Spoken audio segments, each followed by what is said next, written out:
क्या आपको पता है कि आईटी कंसल्टेंट की क्या जॉब रेस्पॉन्सिबिलिटीज होती हैं? जब भी कोई आईटी कंसल्टेंट किसी प्रोजेक्ट पे काम करता है तो किन किन स्टेप्स को फॉलो करता है? अगर नहीं पता है तो ये वीडियो आपके लिए है। वीडियो को एंड तक जरूर देखिएगा। मेरा नाम है मंजीत सिंह और आप देख रहे हैं आपका अपना चैनल टेक गुरु मंजीत। वीडियो अच्छी लगे तो लाइक शेयर और इस तरह की और वीडियो देखने पसंद है तो सब्सक्राइब और बेल का आइकन जरूर दबा देना ताकि आप तक नोटिफिकेशन पहुंच जाए। तो चलिए स्टार्ट करते हैं। पहला कि एक आईटी कंसल्टेंट, पहले तो ये समझते हैं कि होता क्या है।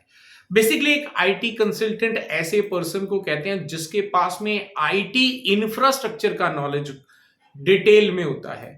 यानी कि आप उसको किसी मैन्युफैक्चरिंग फैक्ट्री की बात कर दो, आप उसको एक होटल इंडस्ट्री का दे दो, एक हॉस्पिटल के लिए बोलो या किसी भी तरह की बिल्डिंग हो उसके अंदर आप बोलो कि मुझे यहाँ पे आईटी इंफ्रास्ट्रक्चर यानी कि जो कंप्यूटर सिस्टम्स हैं, वायरलेस है, ईपीबीएक्स सिस्टम्स वगैरह हैं एंड व्हाटसोएवर इट इज, वो सभी को जो है यहां पर आपको एक परफेक्ट जो नेटवर्क है वो रेडी करके दे देगा। पूरा कंप्लीट आईटी इंफ्रास्ट्रक्चर आपको परफेक्ट रेडी करके दे देगा।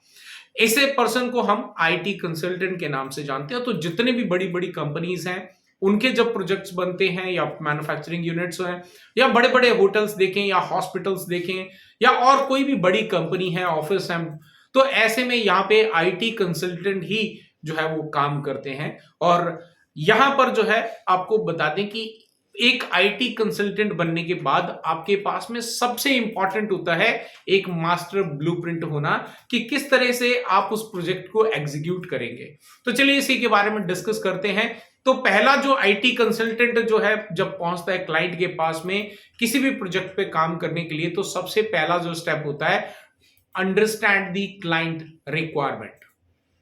आपको क्लाइंट की रिक्वायरमेंट समझनी आनी चाहिए, राइट। सेकंड जो स्टेप होता है बिल्ड दी टोपोलॉजी। जो भी क्लाइंट ने बोला है, जो भी उसने रिक्वायरमेंट लिखी, मेरे को ऐसा कुछ चाहिए है, मुझे ऐसा नेटवर्क चाहिए, मुझे ऐसा पूरा ऑफिस जो है वो डिजाइन करना है, मेरे पास ऐसा सिक्योरिटी होनी चाहिए। सो जितनी भी वो अपनी रिक्वायरमेंट दे रहा है अकॉर्डिंगली आपको एक पूरी कंप्लीट टोपोलॉजी डिजाइन करनी होती है, एक मास्टर ब्लूप्रिंट रेडी करना होता है ताकि जो है उसके ऊपर में प्रॉपर तरीके से काम किया जा सके।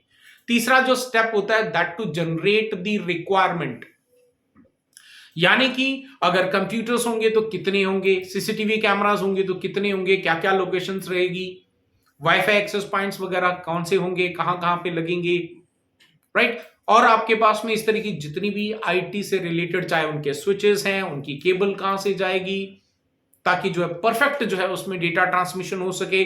बहुत सारी चीजों का यहां पे ध्यान रखने के बाद यहां पर जो है एक रिक्वायरमेंट जनरेट करी जाती है। अभी रिक्वायरमेंट जनरेट हुई है, अब इसके बाद जो है हमें एक और स्टेप आगे बढ़ना पड़ता है कि जिसको हम कहते हैं पावर कैलकुलेशंस। बिकॉज आज की डेट में जो टेक्नोलॉजी है तो यहां पे पीओई सिस्टम का काम करना पड़ता है।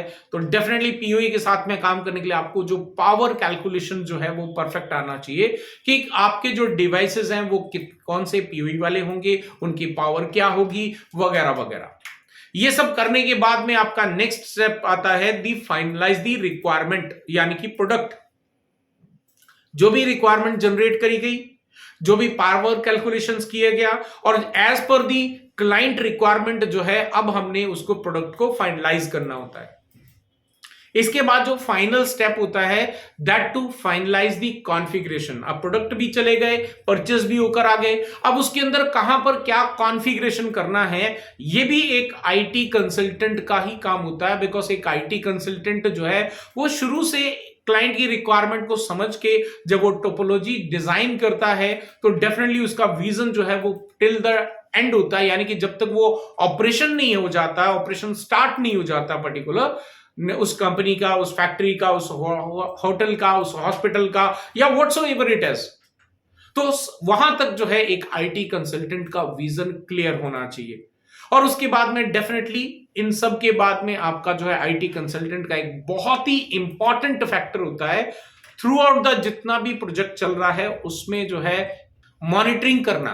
तो मॉनिटरिंग अगर नहीं करेगा तो डेफिनेटली कहीं ना कहीं जो है लूप होल्स हो सकते हैं और एक बार पूरा वो कंप्लीट हो गया, चाहे वो केबलिंग वर्क है, चाहे फिर प्रोडक्ट का फाइनलाइजेशन है, या कहीं पर भी अगर कहीं पे भी थोड़ा सा गुफअप हो गया, तो ऐसे में पूरा प्रोजेक्ट जो है जितना भी पैसा लगाया हुआ है वो यहां पर वेस्टेज हो सकता है। इसलिए एक आईटी कंसल्टेंट के पास में बहुत परफेक्ट मास्टर ब्लूप्रिंट होना चाहिए, ताकि जो है वो परफेक्ट अपने जो भी प्रोजेक्ट है उसको फुलफिल करके दे सके अपने क्लाइंट को। सो आई होप गाइस कि ये वीडियो आपको पसंद आएगा। अगर पसंद आया तो लाइक करो, और इस तरह के और वीडियोस आपको चाहिए, इस तरह का और नॉलेज चाहिए, तो do let me know in the comment section. अगर जो है यहाँ पे आप लोगों की रिक्वेस्ट आती है कि इस तरह के वीडियोस आपको पसंद आ रहे हैं और आपको डिटेल में इस तरह के वीडियोस चाहिए, एक एक जो आपके जो स्टेप्स बताए, एक एक स्टेप्स के ऊपर में आपको डिटेल में और वीडियो चाहिए, तो डेफिनेटली मैं आपके लिए और इस तरह की वीडियोस जो है लाता रहूंगा। तो आई होप कि वीडियो पसंद आया होगा। पसंद आया तो लाइक करें, शेयर करें, नए हो चैनल पे सब्सक्राइब कर देना। अगर इस तरह की वीडियो आपको पसंद है, बेल का आइकन दबा देना, ताकि आपको जब भी हम वीडियो अपलोड करें आप तक नोटिफिकेशन पहुंच जाए। फिर मिलता हूं एक और अमेजिंग वीडियो के साथ, एक नए टॉपिक के साथ। Till then stay safe, good bye.